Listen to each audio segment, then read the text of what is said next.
अब next topic है electric field intensity due to an electric dipole at an equatorial line. अब equatorial position का मतलब क्या होता है? इक्वेटोरियल पोजीशन का मतलब होगा यहाँ पर ही, जैसे कि मेरा एक डायपोल सिस्टम है यहाँ पर ही, इस डायपोल के सेंटर से एक परपेंडिकुलर लाइन ऊपर में एक पॉइंट पी लिया गया है ना। अब तो इस पी पॉइंट का पोजीशन को ये बोला जाता है इक्वेटोरियल पोजीशन, जो कि सेंटर से परपेंडिकुलरली ऊपर लिया गया है। फाइन।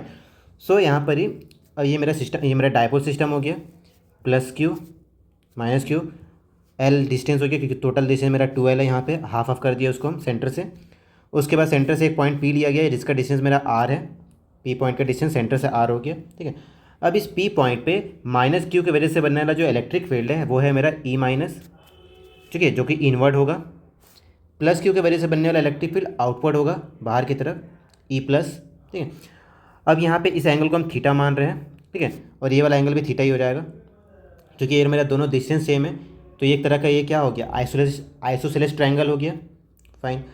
अब यहाँ पे एक पैरेलल लाइन ड्रॉ किया जा रहा है, ये लाइन इसके साथ पैरेलल है, ठीक है। तो यहाँ पे जेड जैसा स्ट्रक्चर बन रहा है एक तो जेड, इसमें क्या होता है, ये वाला एंगल इसके इक्वल हो जाएगा, इंटीरियर ऑल्टरनेट एंगल। फाइन। उसके बाद अब यहाँ पे थोड़ा सा ज्योमेट्री यूज़ करना है, ये पूरा एंगल कितना होगा वो बताना है, ठीक है। तो देखो ये हम ट्रायंगल बनाए सेम नीचे वाला, ठीक है। तो यहाँ पे एंगल थीटा थीटा हो गया, तो ये वाला एंगल कितना हो जाएगा 180 माइनस 2 थीटा। ये मेरा 180 माइनस 2 थीटा हो गया, तो ये वाला एंगल हो जाएगा 2 थीटा क्योंकि ये स्ट्रेट लाइन है, ठीक है। दोनों एंगल को प्लस करने से मेरा 180 आना चाहिए, तो आएगा 180। नेक्स्ट, तो ये एंगल थीटा हो गया, तो बचा हुआ एंगल ऊपर भी थीटा हो जाएगा क्योंकि पूरा एंगल मेरा 2 थीटा है, ठीक है।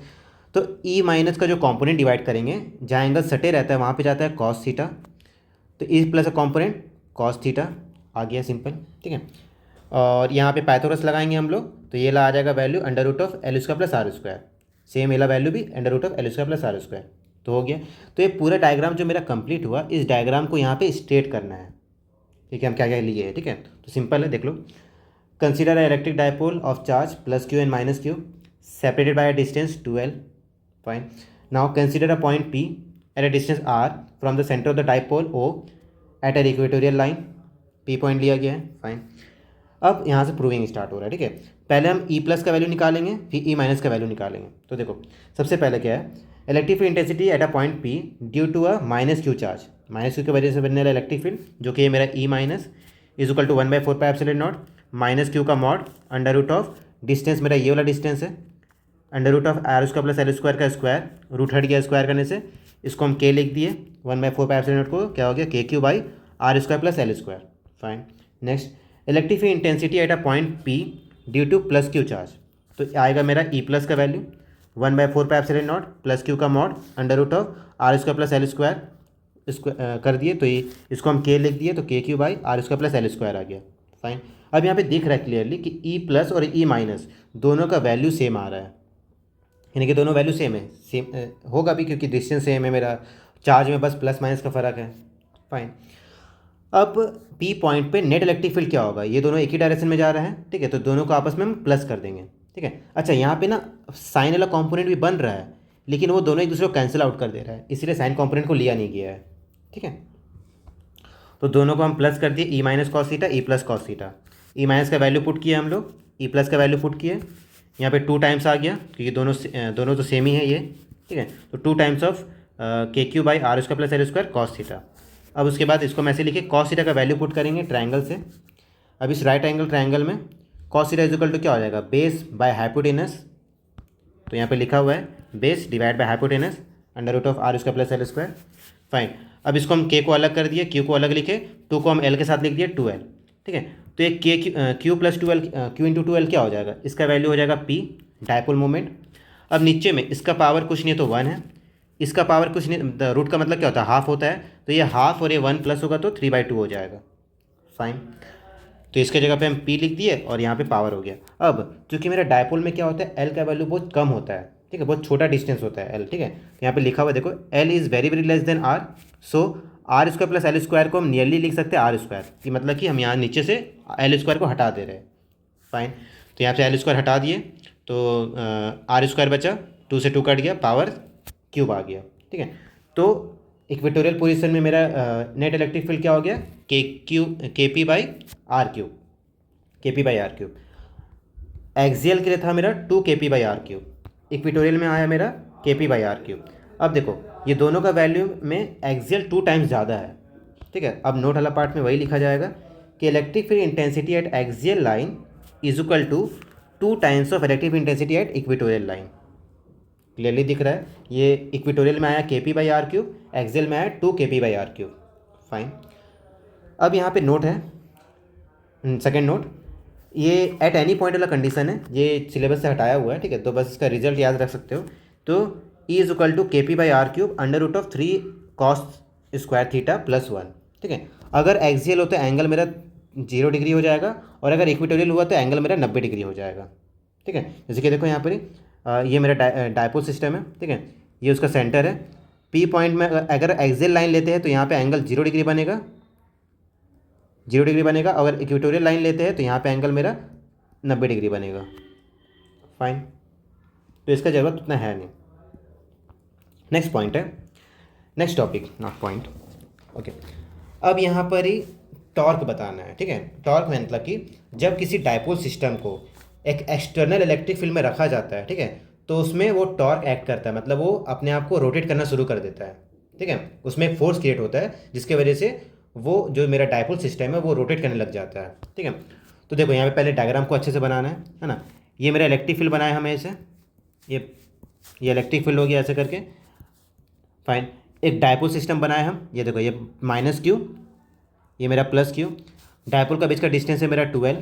फाइन, अब +q में जो है फोर्स अप्लाई हो रहा है इलेक्ट्रिक फील्ड की वजह से, है ना, उसका वैल्यू हो जाएगा F1 + q × E, ठीक है। इलेक्ट्रिक फील्ड इक्वल टू क्या था, इलेक्ट्रिक फील्ड इक्वल टू था फोर्स बाय चार्ज, ठीक है। तो फोर्स इक्वल टू क्या हो जाएगा, चार्ज इंटू इलेक्ट्रिक फील्ड का वैल्यू, ठीक है। तो Q × E हो गया, जो कि प्लस में जो इलेक्ट्रिक फील्ड की वजह से जो फोर्स लगता है वो इलेक्ट्रिक फील्ड के डायरेक्शन में लगता है। तो प्लस की वजह से जो फोर्स लग रहा है वो इलेक्ट्रिक फील्ड के डायरेक्शन में लग रहा है, ठीक है। माइनस में जो फोर्स लग रहा है वो अपोजिट डायरेक्शन में लग रहा है, इलेक्ट्रिक फील्ड के अपोजिट डायरेक्शन में। तो F2 is equal to -q × E। Fine, उसके बाद ये जो मेरा लाइन है यहाँ से ऐसे एक राइट एंगल ट्रायंगल ड्रॉ किया गया है, ठीक है। राइट एंगल ट्रायंगल है यहाँ पर, ठीक है। अब इस एंगल में ये मेरा थीटा एंगल हो गया, ठीक है। मतलब कि ये बोला जा रहा है कि जो मेरा डायपोल है वो इलेक्ट्रिक फील्ड के साथ में थीटा एंगल बना रहा है, ठीक है, ऐसा बोला गया है। फाइन, तो यहाँ पे हम एक ट्रायंगल ड्रॉ कर दिया, राइट एंगल ट्रायंगल, ठीक है, थीटा के हिसाब से। ये 90 डिग्री हो गया। फाइन, अब ये पूरा डायग्राम को, इस पूरे डायग्राम को थोड़ा सा यहाँ पे स्ट्रेट करना है, ठीक है।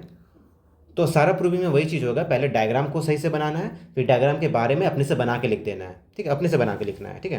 तो देखो, consider electric dipole of dipole moment P, है ना, P वेक्टर का उसका डायपोल मोमेंट है। Make an angle theta with the uniform electric field E vector, ठीक है। E वेक्टर के साथ थीटा एंगल बना रहा है डायपोल मेरा। Now charge +q and -q of dipole experience equal and opposite forces, ठीक है। अब देखो ध्यान से, ये है q +q E और यहाँ पे -q E, दोनों का फोर्स का वैल्यू सेम है बट डायरेक्शन अपोजिट है। ये इधर की तरफ काम कर रहा है लेफ्ट साइड में, ये राइट साइड में काम कर रहा है, ठीक है, जिसके वजह से ये डायपोल मेरा रोटेट करना शुरू कर देगा, ठीक है। तो यहाँ पे दोनों फोर्स का वैल्यू अप्लाई हो रहा है, दोनों का फोर्स का वैल्यू है सेम बट अपोजिट डायरेक्शन में है, ठीक है। Due to which dipole rotates through at centre, ठीक है, जिसके वजह से डायपोल जो है ये मेरा सेंटर के थ्रू रोटेट करने लग जाएगा। ये ऐसे जाएगा और ये ऐसे जाएगा, ठीक है, ये रोटेट करने लग जाएगा। फाइन, अब चूंकि यहाँ पर फोर्स की वजह से रोटेशन अप्लाई हो रहा है, ठीक है, तो किसी फोर्स की वजह से अगर कोई बॉडी रोटेशन मोशन में आ जाता है तो उस कंडीशन को बोला जाता है टॉर्क, ठीक है। तो टॉर्क का वैल्यू कैसे निकाला जाता है, देखो, so torque acting on a dipole is equal to magnitude of any of the force, दोनों में से कोई भी फोर्स लिख सकते हैं क्योंकि दोनों फोर्स सेम है बट डायरेक्शन अपोजिट है, एक प्लस में एक माइनस में है, ठीक है। और दोनों एक उस फोर्स के ऊपर लगने वाला परपेंडिकुलर डिस्टेंस, ठीक है। तो देखो, अगर हम ये वाला फोर्स को अप्लाई करते हैं तो इस फोर्स में जो परपेंडिकुलर लाइन काम कर रहा है ये वाला है BC, ये है मेरा परपेंडिकुलर लाइन, 90 डिग्री बन रहा है यहाँ पर, ठीक है। तो अगर हम इस फोर्स को लेंगे तो इस डिस्टेंस को लेना पड़ेगा BC को। फाइन, तो देखो फोर्स का वैल्यू लिए, परपेंडिकुलर डिस्टेंस, फोर्स मेरा हो गया QE, और परपेंडिकुलर डिस्टेंस कैसे निकालेंगे, देखो ये BC का वैल्यू कैसे निकालेंगे, तो यहाँ पे हम राइट एंगल ट्रायंगल में अप्लाई करेंगे साइन थीटा। तो देखो इन ट्रायंगल ABC, यहाँ पे देखो लिखा हुआ है sine theta is equal to perpendicular by hypotenuse. Perpendicular हो गया मेरा BC और हाइपोटेनस हो गया मेरा ए बी, ठीक है। तो बी सी बाई ए सी, अब सॉरी ए बी हो गया, यहाँ पे ए बी होगा, wait, A B, fine.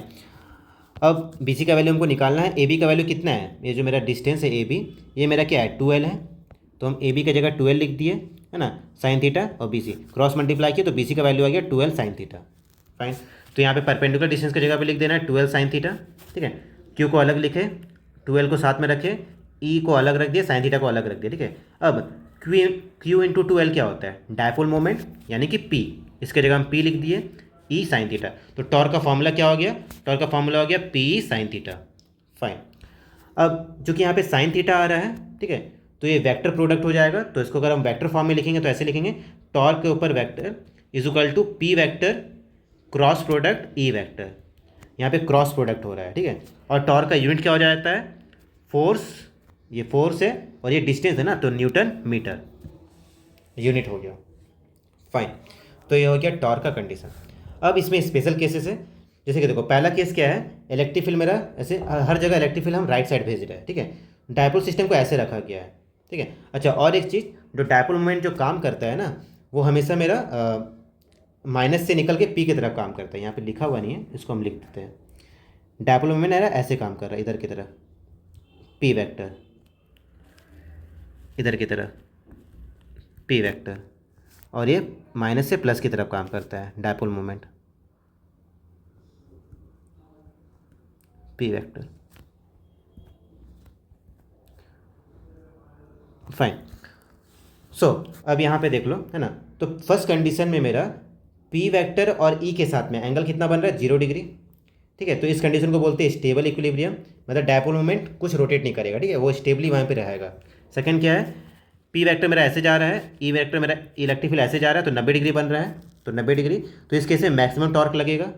Next, मेरा पी वेक्टर जा रहा है लेफ्ट साइड, इलेक्ट्रिक फील्ड जा रहा है राइट साइड, एंगल बन रहा है मेरा 180 डिग्री, तो 180 डिग्री का एंगल बन रहा है, इसको बोलते हैं अनस्टेबल इक्विलिब्रियम, ठीक है। डायपोल हाईली अनस्टेबल रहेगा, ठीक है, खत्म।